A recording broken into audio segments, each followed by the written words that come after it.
परमेश्वर के दैनिक वचन। अब्राहम के लिए परमेश्वर की प्रतिज्ञाएं। उत्पत्ति 22:16 से 18। यहोवा की यह वाणी है कि मैं अपनी ही यह शपथ खाता हूं कि तूने जो यह काम किया है कि अपने पुत्र वरन अपने एक लौते पुत्र को भी नहीं रख छोड़ा, इस कारण मैं निश्चय तुझे आशीष दूंगा और निश्चय तेरे वंश को आकाश के तारागण और समुद्र के तीर की बालू के किनकों के समान अनगिनत करूंगा, और तेरा वंश अपने शत्रुओं के नगरों का अधिकारी होगा, और पृथ्वी की सारी जातियां अपने को तेरे वंश के कारण धन्य मानेंगी, क्योंकि तूने मेरी बात मानी है। ऐसे लोग जो परमेश्वर को जानते हैं और जो उसकी गवाही देने के योग्य हैं, उन्हें हासिल करना परमेश्वर की अपरिवर्तनीय इच्छा है। जब वह स्वयं से कह रहा था, ठीक उसी समय परमेश्वर ने अब्राहम से भी कहा था, परंतु उन आशीषों को सुनने के अलावा जिन्हें परमेश्वर ने उसे दिया था, क्या उस समय अब्राहम परमेश्वर की सभी वचनों में उसकी वास्तविक इच्छाओं को समझने में सक्षम था? वह नहीं था। और इस प्रकार उस समय जब परमेश्वर ने अपनी ही शपथ खाई, तब भी उसका हृदय सूना सूना और दुख से भरा हुआ था। वहां पर अब भी कोई ऐसा व्यक्ति नहीं था जो यह समझने या बूझने के योग्य हो कि उसने क्या इरादा किया था एवं क्या योजना बनाई थी। उस समय कोई भी व्यक्ति, जिसमें अब्राहम भी शामिल है, परमेश्वर से आत्मविश्वास से बात करने के योग्य नहीं था, और कोई भी उस कार्य को करने में उसके साथ सहयोग करने के योग्य तो बिल्कुल भी नहीं था, जिसे उसे अवश्य करना था।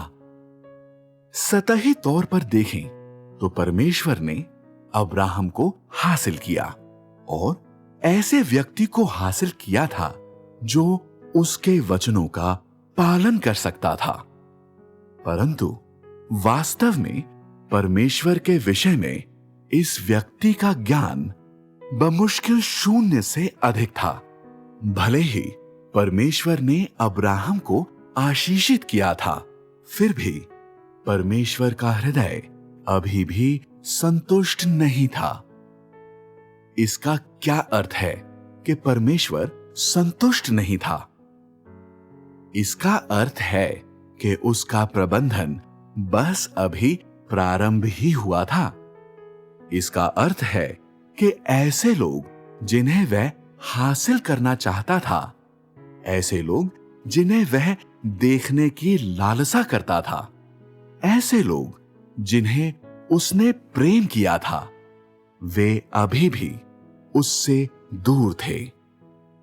उसे समय की आवश्यकता थी, उसे इंतजार करने की आवश्यकता थी, और उसे धैर्य रखने की आवश्यकता थी, क्योंकि उस समय पर स्वयं परमेश्वर को छोड़कर कोई भी नहीं जानता था कि उसे किस बात की आवश्यकता थी, या उसने क्या हासिल करने की इच्छा की थी, या उसने किस बात की लालसा की थी।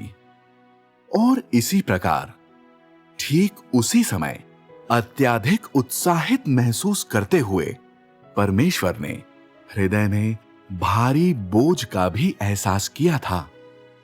फिर भी उसने अपने कदमों को नहीं रोका और लगातार अपने उस अगले कदम की योजना बनाता रहा जिसे उसे अवश्य करना था।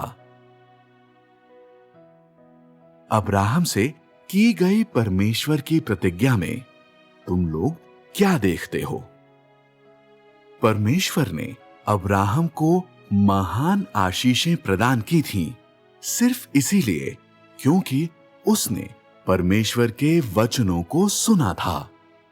हालांकि सतही तौर पर यह सामान्य दिखाई देता है और एक सहज मामला प्रतीत होता है।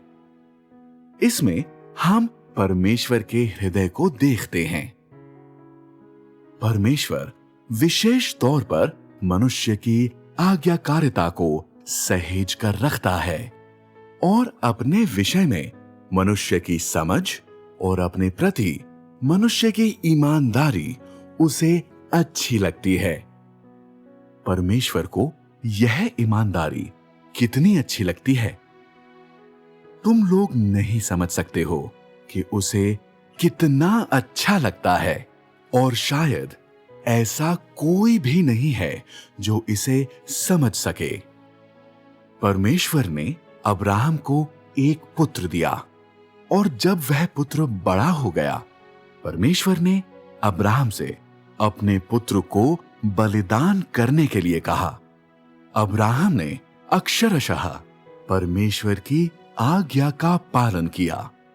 उसने परमेश्वर के वचन का पालन किया और उसकी ईमानदारी ने परमेश्वर को द्रवित किया और उसकी ईमानदारी को परमेश्वर के द्वारा संजो कर रखा गया था। परमेश्वर ने इसे कितना संजो कर रखा और उसने क्यों इसे संजो कर रखा था?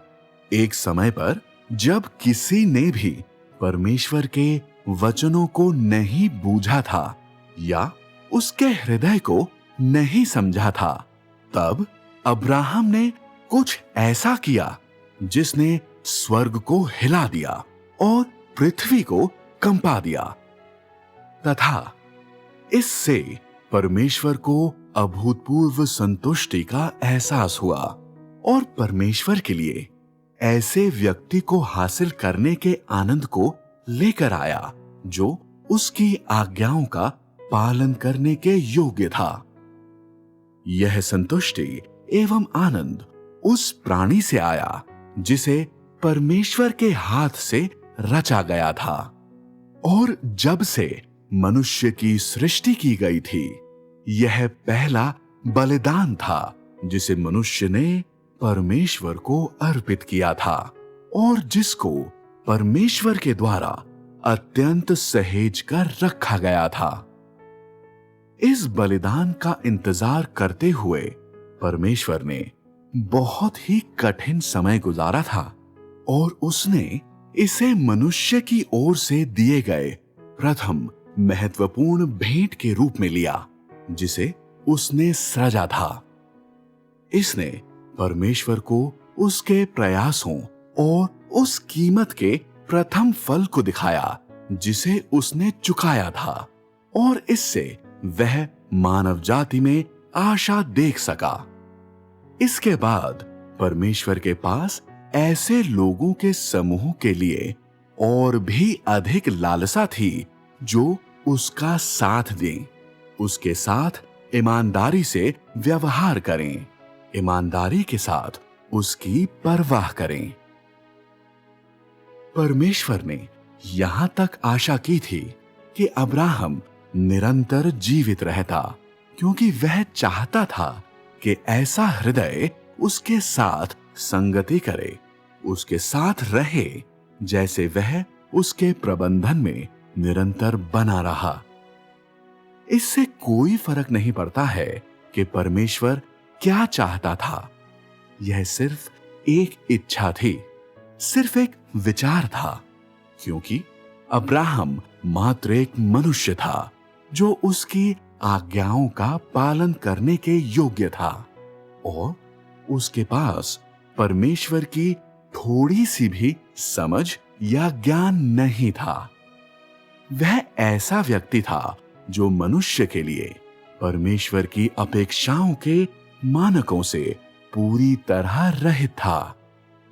परमेश्वर को जानना, परमेश्वर को संतुष्ट करने के योग्य होना और परमेश्वर के साथ एक मन होना, और इसलिए वह परमेश्वर के साथ नहीं चल सका।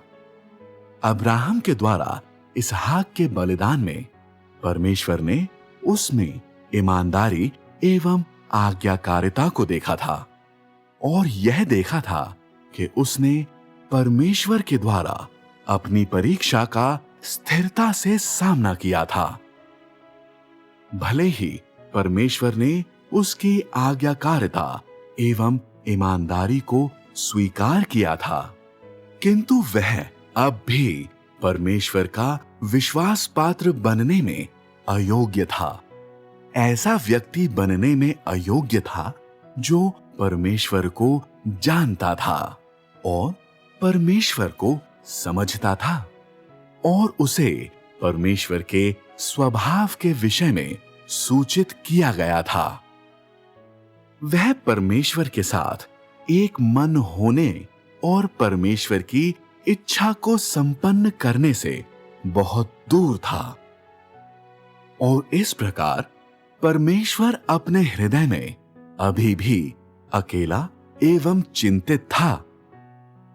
परमेश्वर जितना अधिक अकेला एवं चिंतित होता गया, उतना ही अधिक उसे आवश्यकता थी कि वह जितना जल्दी हो सके अपने प्रबंधन के साथ निरंतर आगे बढ़े और अपनी प्रबंधकीय योजना को पूरा करने के लिए और जितना जल्दी हो सके उसकी इच्छा को प्राप्त करने के लिए लोगों के ऐसे समूह को हासिल करने और चुनने के योग्य हो जाए।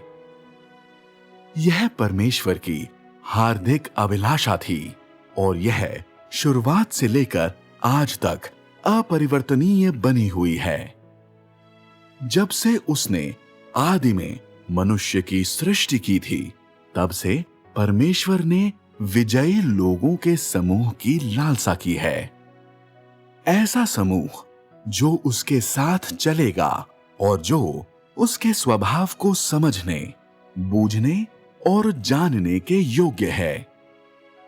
परमेश्वर की इच्छा कभी नहीं बदली है। इसके बावजूद कि उसे अब भी कितना लंबा इंतजार करना है, इसके बावजूद कि आगे का मार्ग कितना कठिन है, इससे कोई फर्क नहीं पड़ता है कि वे उद्देश्य कितने दूर हैं जिनकी वह लालसा करता है।